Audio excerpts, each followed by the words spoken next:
So, this is Shadowstar here bringing you a fairy tale chapter review of 452, Prelude to the Final Battle.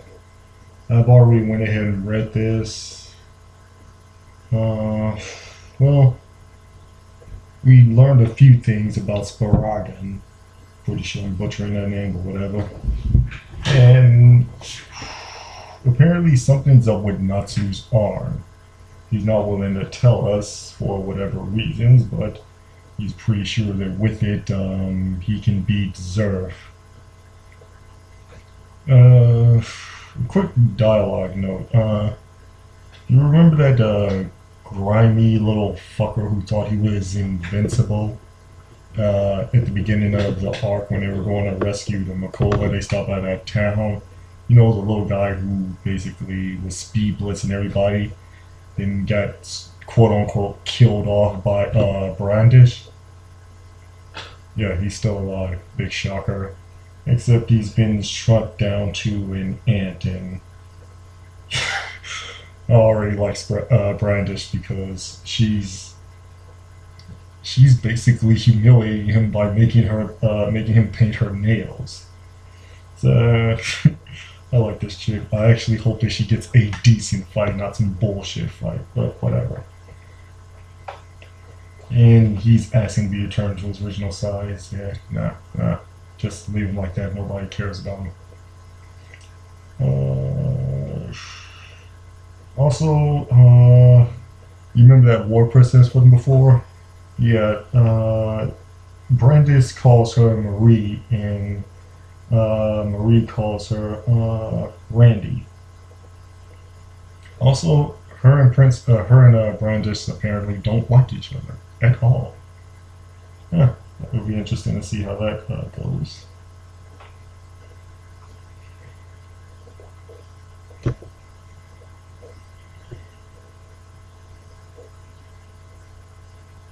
Yeah, like I said, there's a whole thing with that arm. Not too sure that it'll be able to beat Zeref and possibly Acnologia. Doubtful, really doubtful. An interesting note, though, is that Natsu says he can only use it once. I'm kind of curious, does that mean he can only use it like once in a while, or is the attack only once?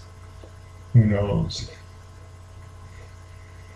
And they're talking about how Natsu's able to bring the morale up. Uh, Typical fairy tale stuff. Okay, I don't mind stuff like that. Even Loxus is talking about that. I still say Loxus is probably at the level of one of those Sparagan guys. Lucy asked about the enemy. Typical Lucy being generally the smart one there. It's like, okay, what are we up against? Alright, as they already know, the Emperor of Sparagan is Zerf. And Makova then tells about the little bit of intel that he gathered over the year he was over there. Winter General Envale. The Winter General, he can use ice magic, so Gray and him are probably gonna face off. Who knows? Then there's that desert asshole Agil, that guy. You know, the one who could use sand. Not sure if he's actually gonna face off against Natsu. It'd be nice to actually see his ass get kicked. Way too cocky, or perhaps him get owned by Loxus when he tries to pay him back or whatever the last time. Then there's Barandis, and we learned what her title is. Nation Demolisher. See, this is a pretty decent ass title. I like Brandish. I hope she gets a good fight, not some bullshit fight. I mean, she's gonna get beaten regardless, but hey, if she gets beaten in some bullshit way, like, oh my god, we're gonna be friends for life, or we depend on our friendship, and suddenly they just spontaneously beat her in one shot. I'm not gonna stop reviewing the manga, but fuck you for that. Okay, moving on. Like I said, War Princess de Maria.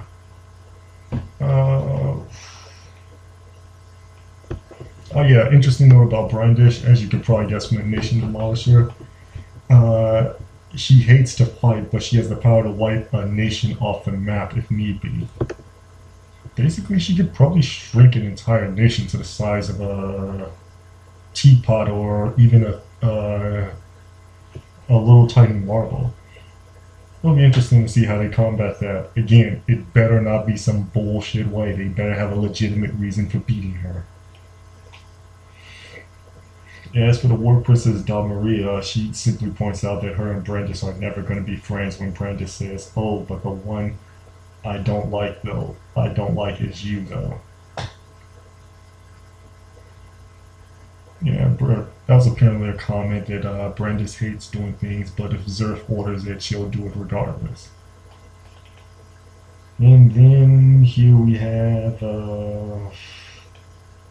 God Serenity. Oh yeah, on the interesting note about the War Princess Maria, she's a female knight that has survived and trampled in many wars, thus earning her that title. It seems like she might not actually be a wizard. She might just be some type of souped up powerful knight. In that case, Maria versus Ezra coming up?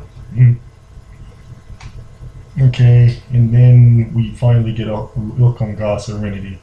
Turns out those two branches, they were not on top of his head, they were in back of. There was some type of retarded ponytails. And he apparently likes doing poses.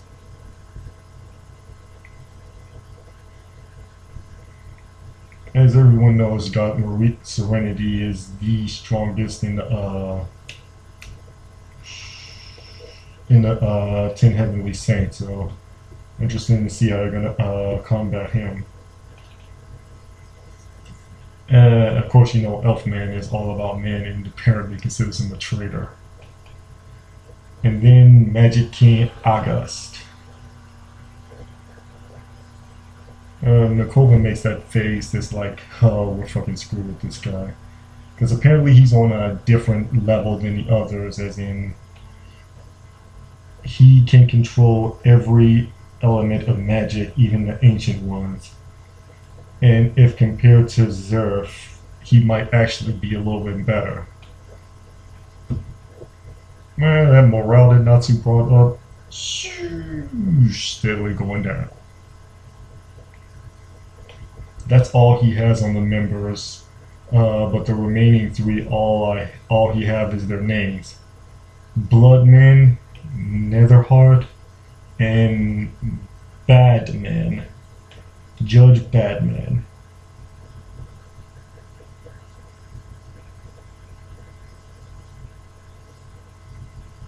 Apparently he's taunting Zerf about wanting the body of his former lover and calling it sinful.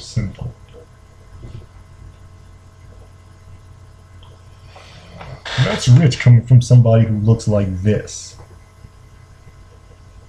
Yeah, this guy's talking about shit being sinful. How many fucking people has he killed? Okay, moving on.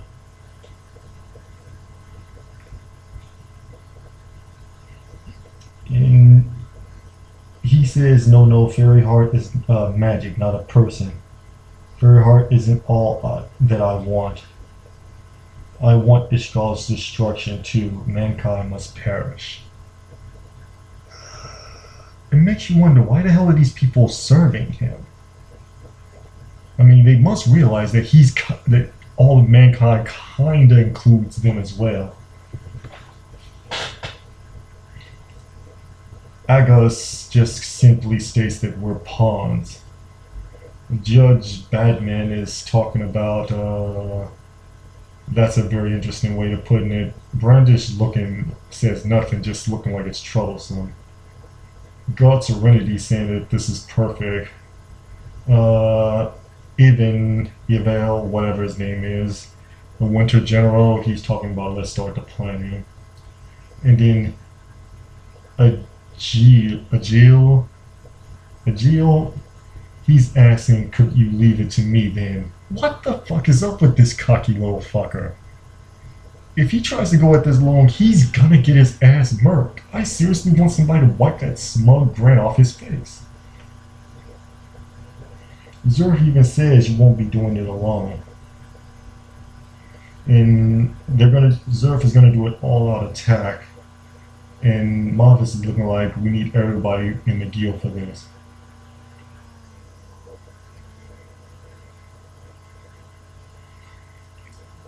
He even says, I'm all you need. It's where God's Serenity was the strongest. How hard could that be? This little fucker really thinks he can just walk up in Fairy Tail and whoop their ass. He's... I'm digressing. Moving on. Yeah, he's talking about they're going to do an all-out attack, and Marvis is also acknowledging that they're at a disadvantage at this point because let's be fucking for real, okay?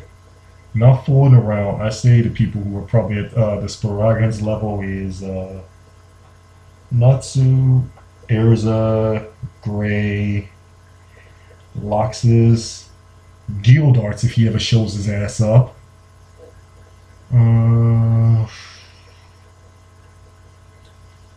Kano and Lucy are a maybe.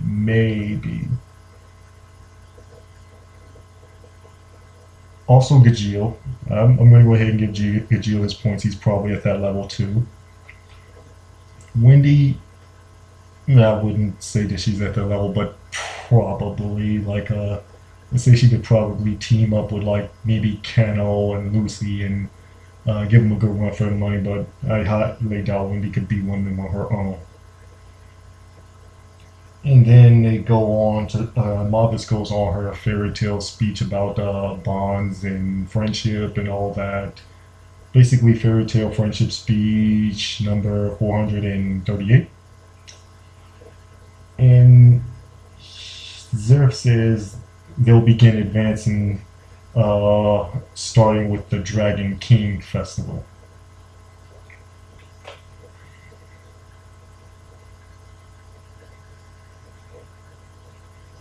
And then we cut back over to a certain cave in the middle of nowhere where Acnologia is, and he's commenting how his arm is twitching, the arm that the flame dragon took from him. Basically the one that Igneel basically ripped off. The Dragon King Festival, that's where I'll take everything back.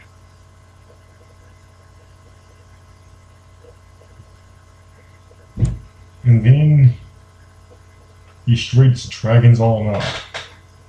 Like, he's pulling some Jake Long. He straights dragons on up. And if you can see here, you probably can't see it that well, but he's definitely still missing that arm. Which brings up a small theory. I know it's a long shot, but I believe that it may be possible that, I don't know, Natsu found that arm and somehow either fused it with his own or an even more far out idea, but I'm just gonna go out on a limb and say it. Natsu possibly ate the arm and gained the power of a dragon. Again, I admit that these ideas are off the wall and probably aren't true in any way whatsoever, but I'm going to go ahead and let me say that that trick that Natsu has with his arm is got something to do with the arm of Acnologia that got ripped off by Igneel. Anyway, that's the chapter. So, key points. We learned quite a few of their names.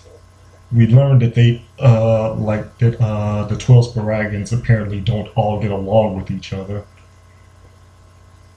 We learned that one of the big major players is Magic King August, who is apparently might be, I wouldn't say stronger than Zerf, but you're gonna see more, what's the word I'm looking for? Capable of using his magic in a more unique manner than Zerf, I'll say that. And we, like I said, we also learned that apparently Ajil is a cocky motherfucker that needs to get his ass kicked. I seriously hope he just gets in. I seriously hope he meets Loxus or Natsu or even Gray, and one of them just murks the living shit out of them. They can go ahead and get beat up. Just wipe that smug grin off his fucking face. Like, tone down his pride or something. Anyway, I'm venting at this point. That's the chapter. Not a lot happened. We just basically got some dialogue and intel on the characters, what Fairy Tail is up against, another Friends and Bond speech. Acnologia is getting ready to make his move. The Dragon Kings Festival, or Ragnarok, is happening soon. So all the three factions are coming together. Well, they said three factions, which is Fairy Tail, the 12 Sparagons, and Acnologia, but I think they're missing the fourth fiction. The fourth group, which would be the Magic Council. They're not just gonna sit by and let Fairy Tail take care of this shit. Don't forget, in the Magic Council now is one of Fairy Tail's like masters. I forgot his name, but basically a tree dude. I'm pretty sure that despite his saying that he's weak, he's gonna do some boss shit as well. So it's four groups that are gonna be vying for power at this point. Well, I suppose you could say three, since Fairy Tail and the Magic Council are probably going to be on each other's side. Anyway, that's the chapter. Tell me what you think. Leave your thoughts and comments below. And if you want, go ahead and subscribe. Till then, peace, Shadowstar, signing out.